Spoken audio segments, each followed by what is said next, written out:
Play to Potential podcast.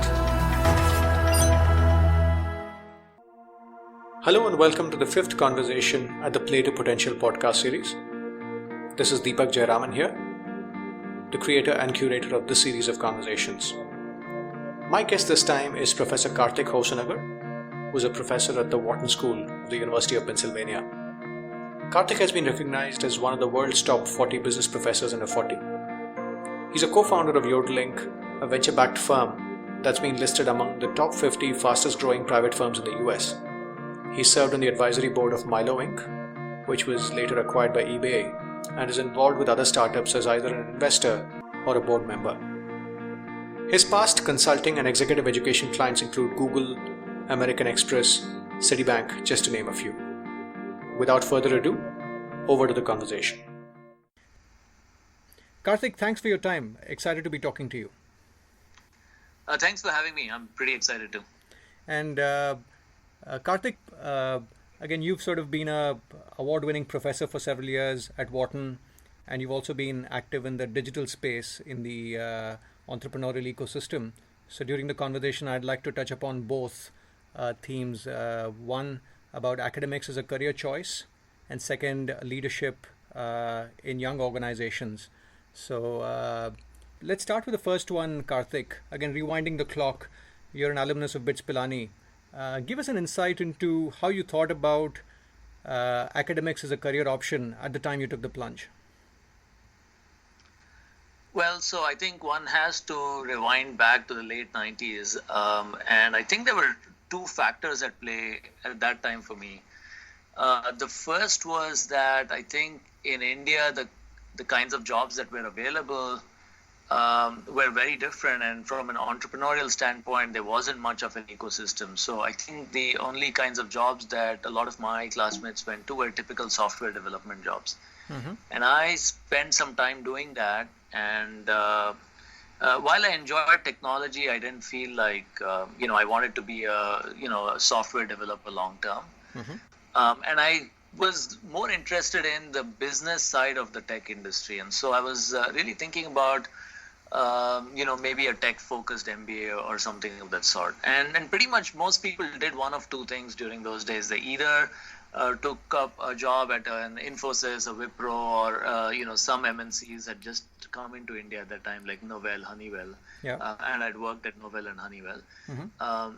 Or they went to the US to do an MS, and I chose the latter option, which is go to the US, but I didn't want to do a master's in engineering. I wanted to do something which was more business focused. So I originally decided to do an MBA, and I wrote to a bunch of schools that had a strong computer science department and a business school, and I kind of explored, could I do an MBA and get a fellowship? Mm-hmm. And that's what actually led me into the path of a PhD when one of the professors got back and said, I can't give a fellowship to an MBA applicant, but I can if you do apply for a PhD program. Fascinating. So it was actually opportunistic in a sense. You didn't go out to do a PhD, but responded to an opportunity that came along. That's exactly right. I think I had no such intent. I applied only to all these master's programs, some MBA, some MS in tech and business kind of combination type of programs. Mm-hmm. And when this opportunity came up, I didn't know how to respond to that. I actually remember there's an uncle of mine who's been a big mentor, and he was one of the people who really urged me to take it up, because he was kind of saying, look, anyway, if you want to do an MBA at a place you'd have to work 2-3 more years. So eventually this 5-6 year commitment, as it appeared for the PhD, it wasn't as long as you thought. And also, don't worry, things will work out. And I actually wrote to the professor explicitly asking him, have you placed students in the industry? And he mentioned a list of students who had gone into consulting firms, to IBM and firms like that, which is why I finally said, okay, maybe I'm ready to take the dive. It's very interesting you say this, because at some stage when I was considering a PhD, one of the pieces of advice I was given was, if you're walking in assumption is you do not want to become a professor, then don't even think of a PhD. So it's interesting that your professor got comfortable with the fact that you were looking at PhD as a means to finding an industry opportunity, and was willing to live with that. So it's fascinating to hear that. Yeah, I'm actually surprised in hindsight because now when I have my own students, I would prefer that the student end up in academia, because you put in a lot of time in training a student, and you want to see the student perform well within your community and produce results within your community and so on. And the payoff isn't quite there if the person goes to the industry. But my advisor said yes, but of course I'll also say that in my final year he was also instrumental in convincing me to apply to academic jobs as well. Got it.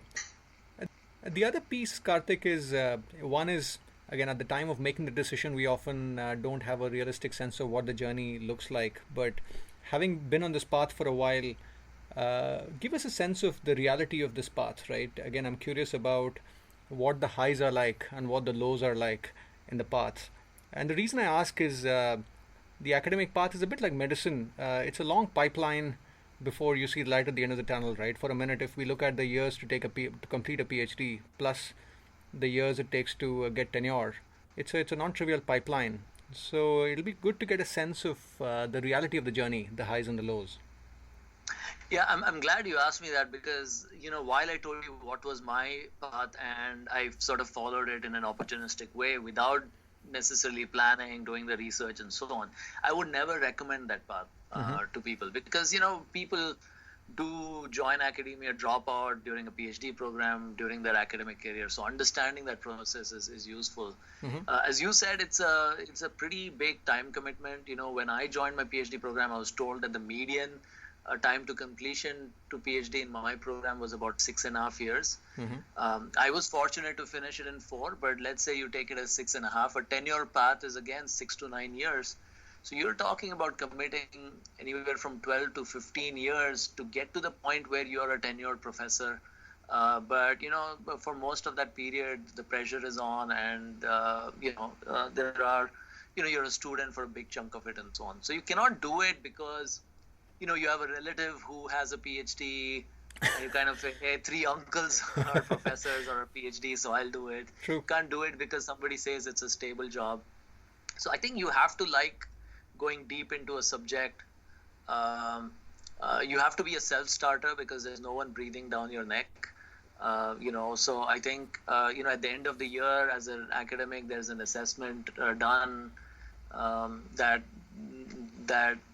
determines things like promotions and tenure at the end of 6 years, but really you don't have a boss, and so you have to be a self-starter. But you asked me about the highs and the lows, or even maybe before we go there, if I said at the point of making the decision, what are the 3-4 questions students should ask themselves to determine if the path is right for them? Are there any lead indicators they could look at for the career they've had so far, for them to say, maybe academia could make sense for me?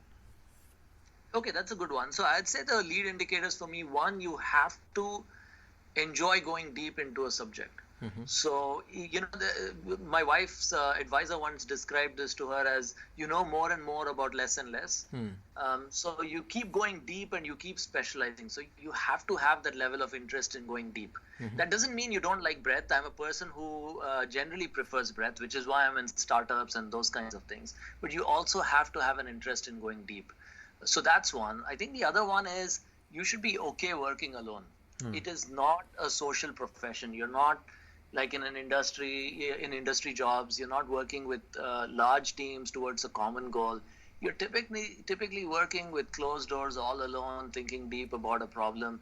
I teach alone. I do most of my research alone. In some rare cases, you have a collaborator, but that's at most 1 or 2 other people. So it's not a very social profession. And also you have to be a self-starter, like I said. So you don't have anyone constantly guiding you or setting deadlines. You have to set the deadlines. You have to wake up and say, I could watch TV all day or just surf all day, but I'm going to get some work done. So you have to be a self-starter. So these to me are lead indicators. If you're not these, don't even bother.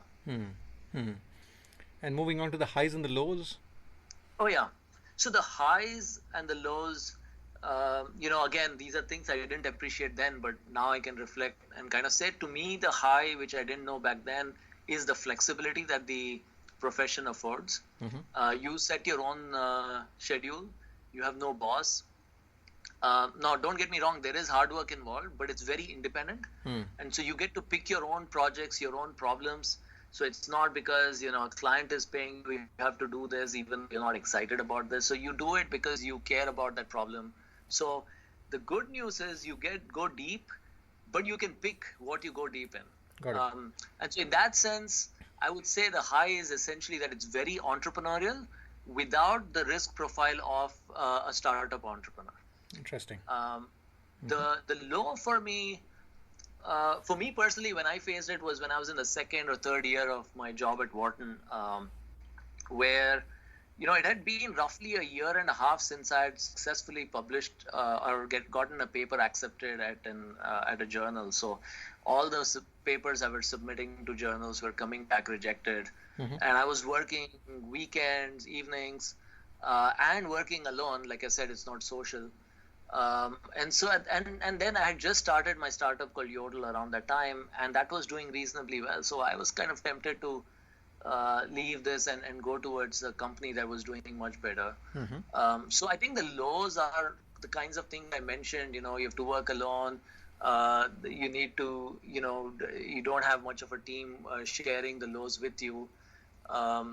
You have, you also need to be a little bit thick-skinned.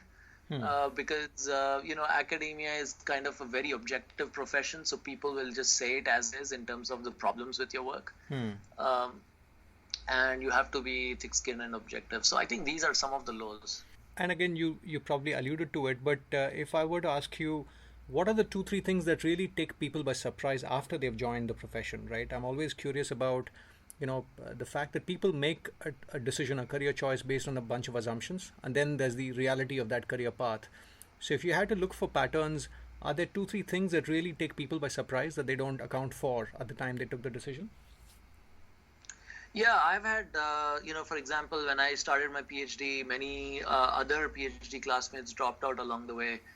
There are also professors who started off in academia and 3-4 years later who dropped out of academia, went to the industry. So I think, yes, there are certain, I guess, factors one can look at in terms of why people make these errors in judgment. So I think I touched upon some of these, but one piece is that I think there's a difference between getting good grades and succeeding as an academic. And to me, that difference comes down to, as far as succeeding as an academic, you have to be a little bit independent. You have to be a self-starter. You have to be able to perform when there's no structure. It's not like, even if let's say, I'll take an analogy. Let's say I'm doing a PhD that is very mathematical. So I say economics. Okay. So say the difference between succeeding in an econ PhD or an econ academic career versus being good at math courses in school and colleges. It's, you're not, it's not like a nice proof in math where you've been taught all the steps. Here you think of high level problem and there's no structure whatsoever, and you have to come up with that structure. And so I think that's a big difference. So I've had some really smart people who dropped out along the way for those kinds of reasons. I've also had people drop out because after their PhD they realized that they don't enjoy working alone. And they kind of value sitting and working with 15 other teammates, sharing the highs and lows, having these social lunches, dinners. I think that's another reason. But most often it's the former reason, which is, dealing with the lack of structure. And so I would say that's one of the biggest reasons. And if I were to ask the question differently, just like in statistics, you have the type 1 and the type 2 error. Would you have a view on the kind of people that could have been great professors but never end up choosing this path because this never entered their consideration set? Yeah, so I think that's again interesting. If I look back, I'm sure there are some classmates in school and college who would have done very well in academia, never pursued that path. And I suspect for the ones where I feel they chose a path which perhaps wasn't the best for them, I suspect how it played out is they got a job with really good pay, and the alternative was to do a PhD, which seemed like a long commitment at that time. 5-6 years with low pay while you have this great job. And so they chose the easier path at that time, but they didn't acknowledge perhaps that you have a longer career. And so maybe I know at least a few of them today, they find their work a little bit shallow, maybe at their jobs, and they are naturally people who like to go deep. I think it's a bit late for them now, they feel, for a PhD because they have maybe kids and things like that, and so harder to take that plunge now. Got it. Another theme, Kartik, is the notion of deep work, right? Again, I asked this specifically in your profession because we live in a world where there's just a tsunami of stimuli hitting us, right? And it's gotten harder and harder for us to focus on go deeper and deeper into problems. Again, I'm a big fan of Cal Newport, who's a professor in one of the universities in the US, and he's published a book called Deep Work. Let me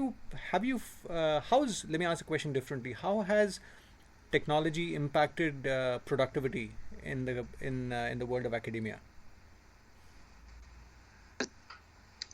So I think, in terms of how technology has impacted, there's an element that I'm sure everyone sees in their own profession, which is that I think the need to store a lot of knowledge isn't quite there the way it was. I think academia is generally a knowledge-intensive industry, so you have, the best academics are, big storehouses of knowledge. Right. But I think increasingly for our work, you can assume that you can very quickly find the right prior work on any topic, and you can very quickly acquire the knowledge you need to. And so I think that's one interesting change. So I think the depth often comes in two ways. One is that the depth comes in terms of maybe not your domain knowledge sometimes, but as much, or rather I would say it doesn't come in through your domain knowledge as much as it comes through maybe methodological training. So for example, for an academic, that might be somebody uses statistics, somebody uses, say, machine learning and so on. And so they can quickly connect the dots. And if they're looking at a new problem, new area, they can pick up on some of the domain knowledge quickly, but be able to connect the dots. Got it. So that's one way in which it plays out. The other way, which is sort of the converse of what I said, is you could have great domain knowledge, but if you can again connect that domain knowledge to other domains and sort of connect the dots, you can carry it over to these new other domains, because the new domains you can pick up the knowledge. So the single biggest way in which it affects academia, at least in my case, is that you can switch areas at various points in your career faster than you could otherwise. An academic, if let's say you have a 30 or 40-year career in academia, you might work on 3-4 different topics, each topic for like 7-8 years. I would say that your ability to switch and try new topics has increased. So for me, I have switched 3 times in just the last 12 years as a 13 years as a professor. Interesting. And I guess there's a lot of people stating that value is going to be created more and more at the intersection of disciplines. So I guess in a way, that's an opportunity as well for you to marry insights from multiple perspectives. Absolutely. I think what I said is relevant not just for academia, it's relevant anywhere. As long as there's a level of knowledge intensity, I think this observation is applicable there. Got it. Kartik, moving on, I guess apart from being a professor, you've been pretty active as an entrepreneur. You spoke about Yodle, which I'm told is one of the 50 fastest growing firms in the US. You're in the advisory board of Milo, which got acquired by eBay, and you've invested and you've mentored quite a few startups. Let's talk about how you pick an idea, right? Again, looking at it from a leadership perspective, when you see an entrepreneur coming to you with an idea for help or funding or for mentorship, what are the 2-3 things you look for to determine if the leader is worth backing? So uh, again, I like that you brought up, what do you look for in an entrepreneur when you decide to back an idea? Because to me, the first thing I look at when I presented with a deck is the entrepreneur itself. How well do I know the entrepreneur? Because 80% of my decision is based on the entrepreneur. So, for example, if somebody emails me and says, I have this great idea and the idea sounds amazing, but I don't know this person, I almost never will consider it, because the entrepreneur matters a lot to me. And to your question of what is it that I look for in an entrepreneur, I think the number one skill I look for is tenacity and being hardworking. Another thing I care about is communication skills. So I think tenacity is important because the startup journey is invariably, there's lots of ups and downs, and early on there are more downs than ups. So you have got to be willing to deal with the downs and stand up each time and say, okay, I'm ready to face a new battle. And so I think that tenacity becomes super important. Communication skills is again very important because, as I said earlier, there's more downs than ups. So you need to be able to convince people to work with you and for you at little to no pay with all these downs, and that comes down to you motivating them. And then finally, in terms of functional skills, I'd like to see that they're good at either product or marketing, one of the two at least, so that there is some functional knowledge they bring to the table. But yeah, these are the main things I look for. And when you say tenacity, let's break it down, right? There's enough being written about grit and tenacity and determination. But again, to make it tactical, what do you look for? How do you probe for tenacity? So I have a luxury that typical advisors, investors don't have, which is that I observe a lot of the entrepreneurs I work with in my classroom. So they're often my current or former students. So I've seen them in the classroom and I've seen how they approach things. I've seen what happens. First of all, I observe how hardworking they are in the classroom, but also, I have all these discussions with them. So if I have a student who's an entrepreneur who says, hey, I want to get your advice, would you join my advisory board? Or who says, would you consider working with me? The first thing I do is I just put a bunch of hurdles in front of them. So I usually meet them and say, okay, why don't you get this much done in the next 1 week and meet me? And so I do set these high goals and I see how often they're able to meet that. And I put in a few barriers and I see how they respond to that. And a lot of them give up once they see these barriers, but some of them don't. And that pretty much tells me these guys are tenacious. So I'm fortunate to have that kind of luxury to be able to see that tenacity as part of my job as a professor, and then apply that knowledge to, deciding whether I want to work with an entrepreneur or invest in an entrepreneur. Having said that, I think this is something that almost every VC pays lip service to. Every investor will tell you, oh, we care about tenacity, and no one actually implements it. Because almost every VC I know makes startup investment decisions based on 3-4 pitches. They call the entrepreneur, here the first pitch. If they like the pitch, then they say, okay, we'll do another session where I'm going to deep dive into just your sales, another session where I'll deep dive into your product, I'll do a few ref checks. I don't think a few 2-3 reference checks and 3-4 pitches are enough to tell you how tenacious an entrepreneur is. So if you really believe that tenacity is one of the biggest predictors, then you have to invest a lot more in getting to know an entrepreneur.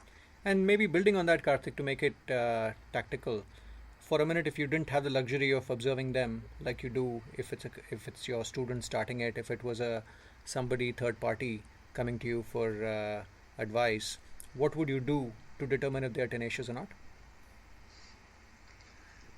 So first of all, I'll make an observation, which is that I notice by the time I've met them, they either have it or don't. So it's too late to teach. So to your question, it's like you have to just test and see whether they have it or not, rather than sit and try to teach them that.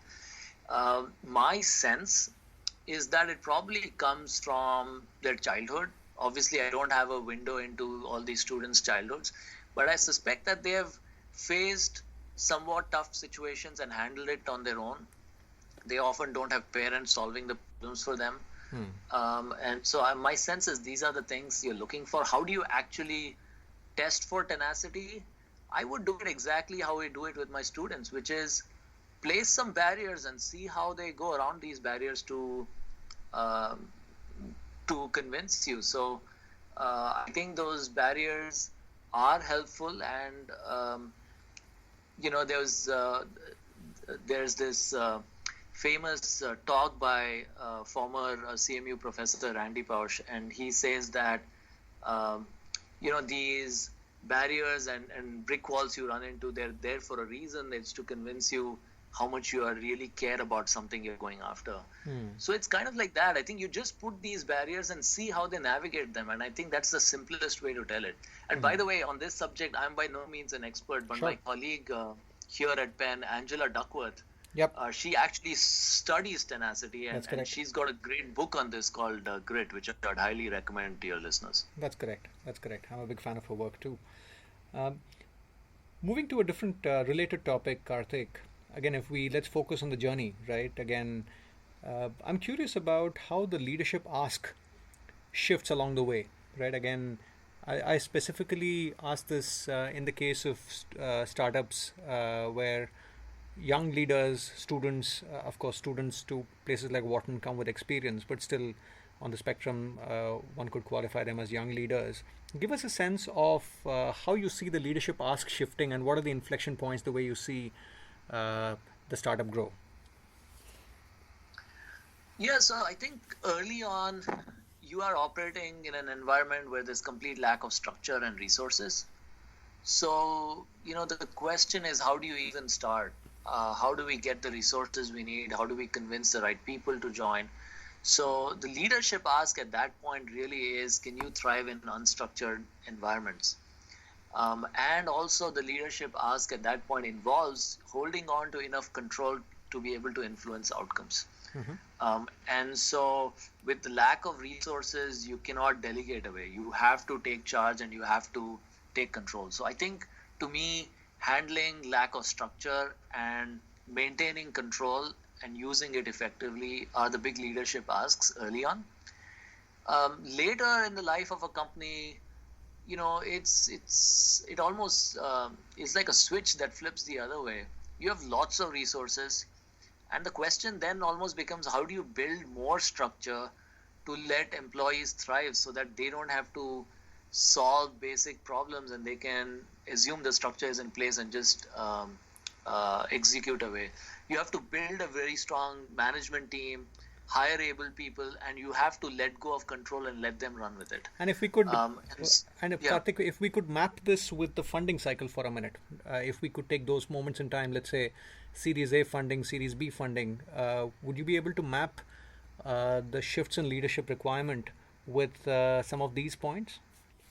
Yeah, absolutely. I think so. What I mentioned initially in terms of unstructured environment and maintaining control to influence outcomes, that's very relevant at, say, definitely pre-seed, post-seed as well, including leading up to Series A. Series A is when you start to see a minor switch happening. Not a major one, but you certainly have resources. And so you have money, and so you no longer have to ask yourself, how do I generate money? How do I convince somebody to work without giving them, say, market salary? But you still have to maintain control, and you still have a lack of structure, and you have to just around that time start to build some structure. I would say Series B is typically the point where the switch really happens almost completely, where now it's time to focus on building a very strong and complete management team, building great structure, and you are no longer dealing with a super exciting phase of a company where it's market discovery, customer discovery, even defining what the product looks like. It's more mundane day-to-day management, and you have to be excited by that. So now it's the more traditional management skills that start to play. And in your experience, are there points in time where you think the founders should start asking the question if they are the right people to lead the company, or should they step off the driver's seat? Is it fair to say Series B is around the time they need to start soul searching and see and ask the question if they are still fit enough to lead the company? What's your experience in that role? Yeah, so I would say that in terms of when a founder should ask, am I still the right person to lead the company? Um, and of course, you and I realize when we say Series A, Series B, Series C, it's not like these are clear, Of course. well-defined milestones in a company. It's just a rough sense of amount of market traction you have so that an investor puts in a certain chunk of money. Correct. But I would say the typical point is indeed around Series B, but it could be anywhere from Series A to Series C. So depending on the type of company and the type of financing round we're talking about. But I would say median is probably Series B, early would be Series A, late would be Series C perhaps. But roughly around this time, you have to ask yourself, the company is changing. Am I still the right leader for the company? And as you think about the leaders in this digital economy, Karthik, even in India, we're seeing a lot of action in Bangalore. What are the good practices you've seen in the context of them developing the leadership muscle as they grow with the organization? What do the good founders do? What do the good leaders do? Well, so what do the good founders and the good leaders do? You mean, again, throughout the life cycle or, No, I think, at a particular stage? yeah, I guess what I'm saying is they start young, right? In a way, Yeah. they're excited by a product or excited by a problem that they're trying to solve. But clearly, in terms of experience, in terms of leadership capability, a lot of them are quite raw when they start out. And in a way, they evolve along with the organization, they grow with the organization. And sometimes the pace at which they grow needs to be faster than the organization for them to be relevant as a leader. So I'm just curious if there are if there's an interesting scaffolding that they set for themselves so that they can ensure they grow without falling as the organization scales up. Okay, I get it. So I would say that in terms of building, their leadership skills over time, I think of three pieces. Some of this is really intuitive and straightforward, but you'd be surprised by how many entrepreneurial leaders don't do this. So the first I would say is read a lot. Think of somebody like Bill Gates. He is known for being a voracious reader, certainly today, but I'm sure this was true even when he was CEO of Microsoft. And so I think read a lot is important. A lot of entrepreneurs are caught up in day-to-day battles that they don't really step back. And I think sometimes reading is the kind of activity that makes you step back and reassess and look at the big picture.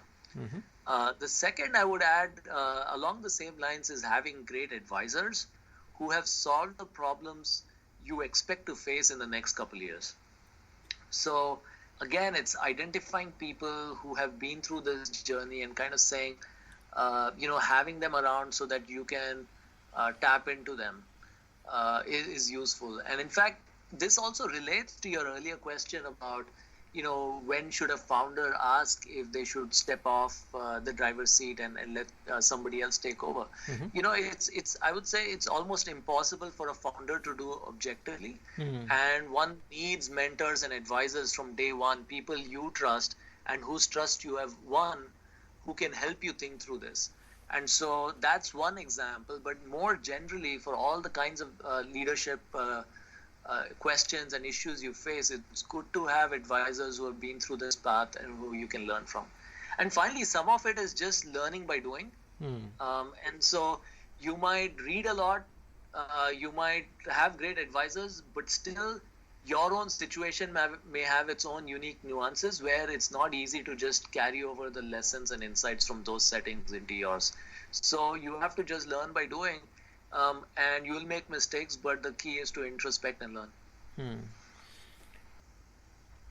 So Karthik, moving to a different topic, I know you do a lot of work in large organizations as well, where you advise them on how they could create an entrepreneurial culture. Give us a sense on the common themes that emerge in large companies that have managed to keep the entrepreneurial spirit alive despite the size, and what's the role of the leader in this process? I guess there are several pieces in here, but I'll mention one to illustrate the kinds of issues that come up. So one that I might spend a good bit of time on with a large corporation is just looking at the communication lines from an entry level employee to the CEO, and that path has to be short. If you look at the number of hops the CEO is away from an entry level employee, that's to me a good prediction of how the organization supports bottom up innovation. And I think this is important because the CEO of a really large organization is often detached from day-to-day customer problems. And it's the entry-level employees who are perhaps interacting with customers more often and kind of are more attuned to that. Also, a CEO is often a little detached from day-to-day employee problems as well. So in terms of internal management issues as well. And often the perspectives that a CEO has might, be based on what they saw 10, 15 years back, and the market has evolved, whereas their views of what it means for that customer on a day-to-day basis might be influenced by when they were in that position 10, 15 years back. So I think the organizational structure is one piece of it. How do you ensure that ideas could be heard within the organization and it's not always pushed top down is important. A lot of companies are now embracing these ideas of, say, crowdsourcing, but within the organization, so that you have employees submitting ideas, whether it's for new products or whether it's for ideas within the firm. They vote on each other's ideas, and the best ideas emerge through this democratic process as opposed to through a top-down push. So these are some of the things that I tend to see in terms of creating an entrepreneurial culture within large organizations. And I usually go to a very interesting setting to illustrate how that could be done. And Pixar is the setting that I personally love. Pixar is in the movie industry, as all of us know. And this movie industry is such a blockbuster-driven market. And it's very hard to predict what will be a blockbuster. A typical movie studio, they release 10 movies. One of them is a blockbuster. Pixar, on the other hand, has released about 13 or 14 movies so far. Every single movie is a blockbuster. Wow. And so how is it that a company in a movie, in an industry with such low odds of a success can consistently produce, these great hits? And it's because they have such a system in place.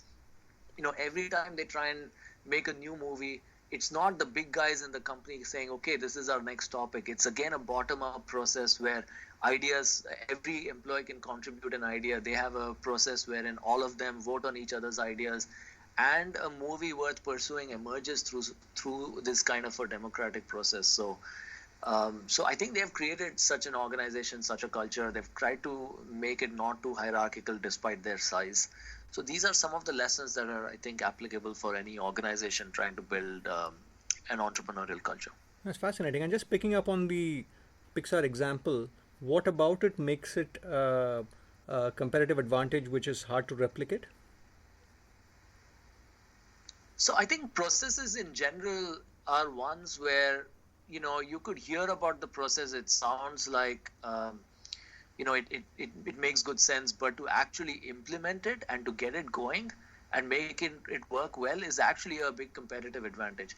And to your specific question about, for Pixar, what might it be a competitive advantage? What might make it a competitive advantage? There was a studio in India I was in touch with 6-7 years back, and it's a family-owned studio. And this producer, the owner of that studio, got really interested in this idea that I was telling him about Pixar. And he wanted to implement it internally. And he had this classic, Bollywood family business mentality, which is, I don't need to engage a lot of people and shell out money. Let me just get as much information. Let me do this. And then he implemented such a system, and nothing ever happened out of that system. Simply because, he just thought it's as simple as, hearing about it in a 30-minute conversation and maybe reading about a 1-pager or 2-pager and saying, I'm going to do this. It requires a lot more. And so I think these processes, creating it from day one at Pixar and still maintaining it and fine-tuning it at every step of the journey over a 15-20 year journey, I think that's essentially something that is highly proprietary. So Kartik, wrapping up, this podcast series is titled Play to Potential. which is about individuals listening to their inner voice and pursuing a career which is fulfilling and which is impactful for them. So, in summary, if there are a couple of takeaways or a couple of thoughts you want the listeners, if you want to leave behind, what would the 2-3 thoughts be in summary? So I would say in summary, we've talked a little bit about, entrepreneurs building leadership skills. We've talked about the entrepreneurial journey, and we've talked even about, my path as an academic or in general, people pursuing career paths. I would say that, the big insight that I have got in my career and also working with other entrepreneurs is something that we've heard so many times and we never appreciate, which is you've got to focus on the journey itself and not the end goal. Mm-hmm. And I think we all have a natural tendency to focus on the end goal and to build our plans completely around the end goal. But what I would say I have learned by working with so many entrepreneurs who have these beautiful end goals in mind, they're building these great dreams, these beautiful castles that they've built in their minds, and they're going all out towards that. It so happens in almost every single case that you either reach that end goal and you discover that castle that you thought was so beautiful, you get there, it's not as beautiful as you thought. And you would remain happy if the journey was enjoyable, but that end goal loses its luster by the time you get there. But more importantly, you almost never get to that castle that you imagined. Along the way, you lose your path. Maybe you get completely lost and you have to restart and go after a completely new end goal. Or along the way, you lose your path and you figure out some other path and you reach some other destination, some other interesting looking castle, but not the one you imagined. So, it's this whole philosophy that we've been told so many times, which is, focus on the journey and not so much on the end goal. And I think that's what's really important. You've got to enjoy every step of the journey. And so when you're making any career decision, whether it's should I start a company, should I continue to be the CEO, or should I take up this job, focus not on where it'll take me, but what is that process going to be like as we get there. Got it. So Kartik, thank you so much for your time. It's been a really enlightening and an insightful conversation. Sincerely appreciate it. My pleasure. Thanks so much. I really enjoyed this, this conversation a lot myself. Thank you. Thank you. I've been reflecting on this term, focus on the journey, for a while. And here's my take on the topic. Focusing on the destination often is an external reflection process. And it's often easy to process. It's all about what's the product you're trying to build, what's the market you're going after, and so on. And a lot of us have been educated to process the world outside of us. But focusing on the journey almost always involves a heavy element of internal reflection, which is often nebulous. And to me, that's the biggest takeaway. A lot of people I see when they make crucial decisions take the decisions based on external considerations without adequate reflection on the inner world. It's just worth persisting with that process of introspection, however nebulous the path might be, than not doing it. Thank you for listening. I hope you found this conversation purposeful, and I look forward to having you at one of my subsequent conversations at the Play to Potential podcast series. Bye now.